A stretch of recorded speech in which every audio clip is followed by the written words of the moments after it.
Outdoor advertising ബോർഡിന്റെ requirements വരുന്ന clients ചോദിക്കുന്ന ഒരു മെയിൻ ആയിട്ടുള്ള ചോദ്യമാണ് എന്ന് വെച്ചാൽ ഈ ബോർഡിന് എന്താണ് ഇത്ര റേറ്റ് എന്ന്. മറ്റുള്ള ബോർഡിന് ഇത്ര റേറ്റ് ഇല്ലാതെ എന്താണ്?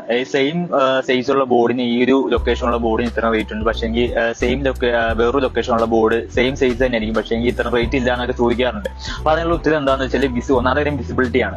ഒരു ബോർഡിന്റെ വിസിബിലിറ്റി എത്രത്തോളം ഉണ്ട്. ഒരു വളവിന്റെ എവിടെയാണ് ഒരു ബോർഡ് വെച്ചിരിക്കുന്നതാണെങ്കിൽ പ്രോപ്പർ ആയിട്ടുള്ള വിസിബിലിറ്റി ഉണ്ടാകാൻ സാധ്യതയില്ല. പക്ഷേ ലോങ്ങിൽ നമ്മൾ സ്ട്രൈറ്റ് ആയിട്ട് റോഡ് ആണെങ്കിൽ ലോങ്ങിൽ ഒരു അത്യാവശ്യം വലിയൊരു ബോർഡ് ഉണ്ടെങ്കിൽ നമ്മൾ അതിൽ അഡ്വർടൈസ്മെന്റ് ഇടുമ്പോൾ അത്രയും വിസിബിലിറ്റി വ്യൂ അത്രത്തോളം കൂടും ആ ഒരു ബോർഡിന്. അപ്പൊ അതിനനുസരിച്ചുള്ള നമുക്ക് റേറ്റ് അതിനനുസരിച്ച് കൂടുകയും ചെയ്യും. പിന്നെ അത് മാത്രമല്ല, ആ ഒരു ഏരിയയിൽ ഉള്ള ഓഡിയൻസിന്റെ പോപ്പുലേഷൻ കാര്യങ്ങളൊക്കെ വെച്ചിട്ടാണ് ഈ ഒരു ബോർഡിന്റെ എമൗണ്ട് നിശ്ചയിക്കുന്നത്. അപ്പം നിങ്ങൾ ഓർക്കേണ്ട ഇത്രേ ഉള്ളൂ, എത്രത്തോളം റേറ്റ് കൂടുന്നു അത്രത്തോളം നല്ലൊരു ബോർഡ്, ഒരു പ്രീമിയം സെഗ്മെന്റ് ബോർഡ് എന്നൊക്കെയാണ് ഇതിൽ പറയുന്നത്.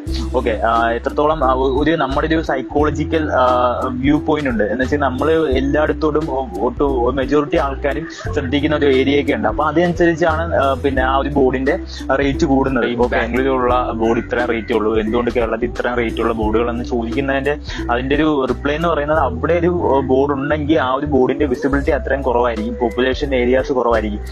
ഹൈ പോപ്പുലേഷൻ ഉള്ള ഏരിയാസിൽ അതിനനുസരിച്ചുള്ള എമൗണ്ട് ഉണ്ട് എന്നുള്ളതാണ് വേറൊരു സത്യം. ഓക്കെ, ഇതുപോലുള്ള അഡ്വർടൈസിംഗ് റിലേറ്റഡ് ചെയ്തിട്ടുള്ള വീഡിയോസിന് വേണ്ടി ഈ പേജ് ഫോളോ ചെയ്യുക, ലൈക്ക് ചെയ്യുക, ഷെയർ ചെയ്യുക. എന്തായാലും നെക്സ്റ്റ് വീഡിയോ കാണാം. Thank you.